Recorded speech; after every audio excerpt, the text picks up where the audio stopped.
Bom dia, Namastê, Shri Shri Guru Gauranga, Gandharvika Giridhari Ju, Shri Shri Radha Govinda Dev Ju, Jayataha.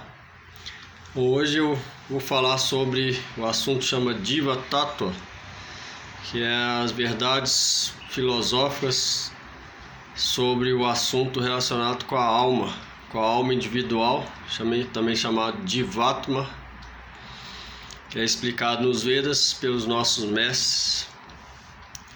Muita gente pergunta como a alma foi criada, como surgiu a alma.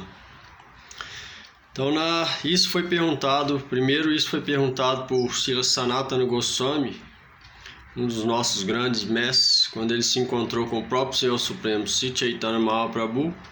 A primeira pergunta que ele fez para Mahaprabhu foi essa: Kiami, quem sou eu? E aí Chaitanya Mahaprabhu explicou para ele que é a alma. E Sanatana Goswami perguntou: quem sou eu? Não significa que ele pensava: será que eu sou o corpo ou a mente? Quem sou eu? Então ele fez a pergunta correta: quem é o real ser? O Chaitanya Mahaprabhu respondeu com esse verso, saiu da própria boca de Lótus Senhor Supremo: Diver Swarupa Roy Krishnera Nityadas, Krishnera Tatastha Shakti, Beda Beda Prakash. Chaitanya Mahaprabhu explicou que a diva é Diver Swarupa Roy, a natureza constitucional, a real natureza da diva, ou seja, do ser individual da alma, é ser uma eterna servente de Krishna, ou de Deus. Depois ele fala Krishnera Tatastha Shakti.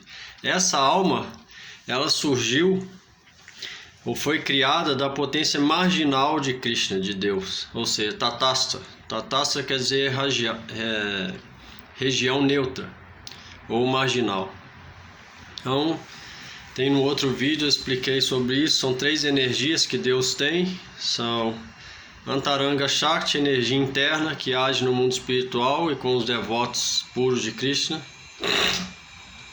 Tem a Bahiranga Shakti, a energia externa, que é a ilusão que age na mente das pessoas no mundo material, aquelas que não servem Deus. E tem essa terceira, chamada Tatastha Shakti, que é a potência marginal. Ela está entre um ou outro, ela não é nem espiritual nem material. A natureza dela está acima do material. E a natureza constitucional dela, a função eterna e natural dela é de servir a Deus. Então ela foi criada nessa condição de neutralidade. Ali nessa região ela foi manifestada da potência neutra ou marginal de Deus, e a partir dali ela já tem livre-arbítrio para escolher o que ela deseja, ou desfrutar do mundo material ou servir Deus no mundo espiritual. Então, desde o momento que ela foi criada nessa região marginal, que não é nem espiritual nem material, é uma energia marginal neutra de Deus, chamada Tatastha Shakti, ali ela já tem o livre-arbítrio. Só que ali ela não tem ainda mente, inteligência, consciência material, não. Ela só é um ponto consciente no meio dos dois, e ali ela só tem um desejo bem sutil de escolher para qual lado que ela vai.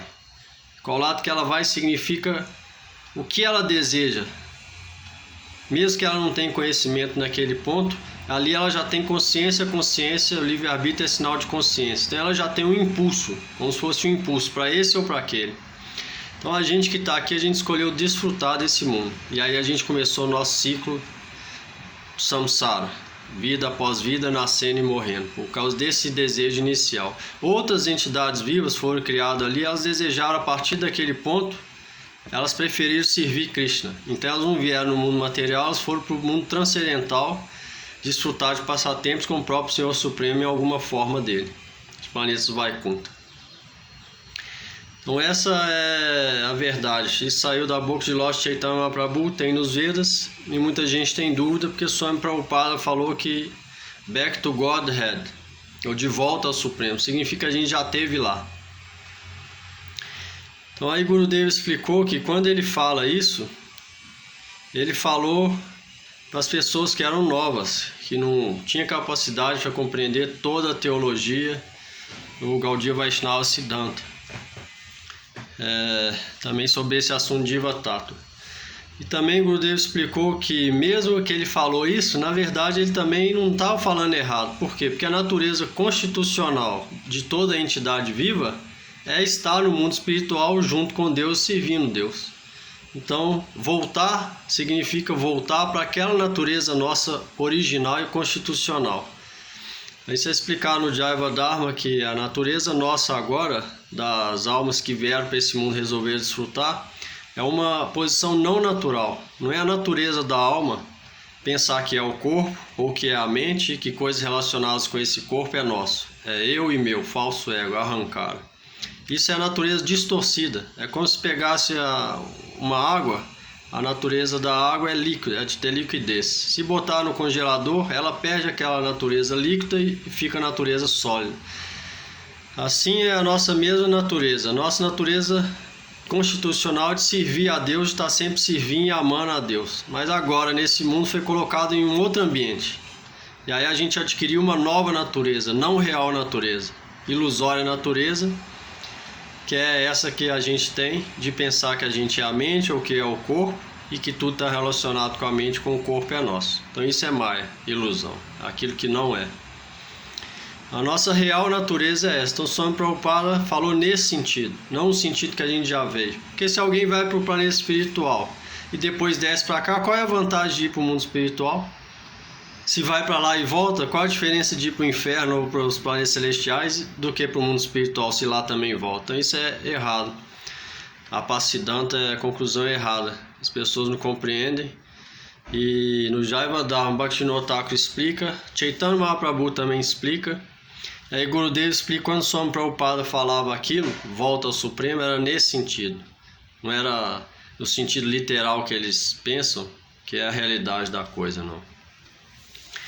E aí, depois que a entidade viva tem esse desejo de querer desfrutar, e aí os elementos são agregados para preparar o corpo material dela. Esses elementos são Pradhana e Mahatattva, que vem de Vishnu. Depois Shiva e Durga aglomeram esses elementos e fazem nascer, dão origem, criam um mundo material. Pelo desejo de Vishnu, secundariamente Shiva e Yoni, Durga criam o mundo material, e dentro do mundo material, Brahma pega esses elementos e forma as formas, 8.400.000 espécies de vida, formas de espécies de vida. São árvores, vegetais, seres aquáticos, são répteis, são tigres, quatro patas, vacas, elefantes e formas humanas. E assim começa a nossa perambulação nesse mundo material. Então,